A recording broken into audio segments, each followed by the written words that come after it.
अस्सलाम वालेकुम, this is Furqan Anwar and you're watching crash talk. आज हम बात करेंगे इस पे Instruments that record, analyze, summarize, organize, debate, and explain information that are illustrative, non-illustrative, hardbound, paperback, jacketed, non-jacketed, with forward introduction, table of contents, index that are intended for the enlightenment, understanding, enrichment, enhancement, and education of the human brain through sensory route of vision, sometimes touch. अरे भाई, कहना क्या चाहते हो? किताबें sir, books.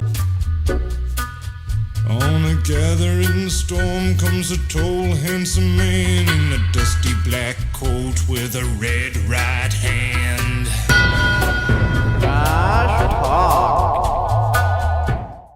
मुझे आज भी अच्छी तरह याद है कि जो मैंने अपनी पहली नॉवल पढ़ी थी वो थी 9th क्लास में, काइट रनर।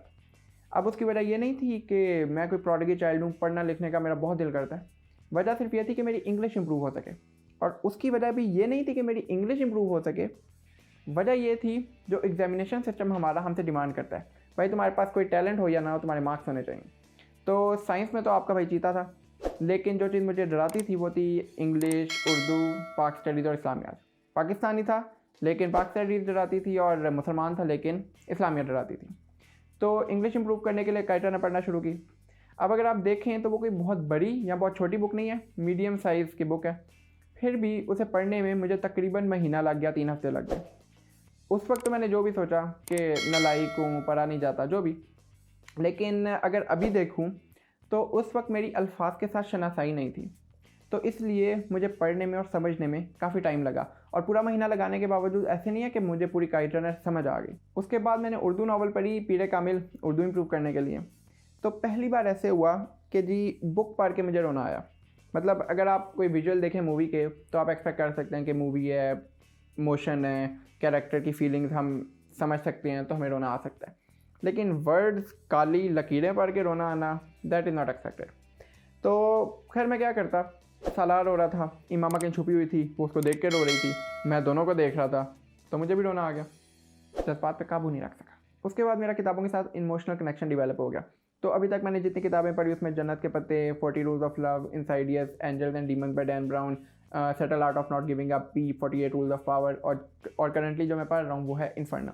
अब मैं कोई एक्सटेंसिव रीडर नहीं हूँ, ये बहुत ज़्यादा बुक्स नहीं हूँ, लेकिन मैं जो अपने छोटे से एक्सपीरियंस से आपको बता सकता हूँ वो ये कि बुक्स पढ़ने से आपका व्यू वो एक्सपैंड होता है। आप थोड़े ओपन माइंडेड होते हो और आपको चीज़ें ज़्यादा बेहतर तरीके से समझ आने लगती हैं, आपको दूसरों के पॉइंट ऑफ व्यू समझ आने लगते हैं, और आप वर्ल्ड को बेहतर तरीके से एक्सेप्ट कर सकते हो। इसके और भी बहुत से फ़ायदे हैं। अगर आपकी नज़रों से कोई हिस्टोरिकल चीज़ गुजरे तो उससे ये होता है कि आप देखते हो कि एक इंसान जिस पे ऐसा वक्त आया कि उसने 2 चीज़ों में से एक चीज़ चूज़ करनी थी।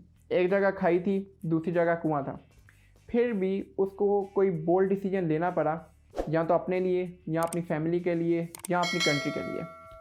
तो उसने उस सिचुएशन में क्या किया और क्या गलतियाँ की, ये आप अपने तौर पे जज कर सकते हो। तो फिर जब आप पे ऐसी कोई सिचुएशन आए तो फिर आप बेहतर तरीके से हैंडल कर सकते हो।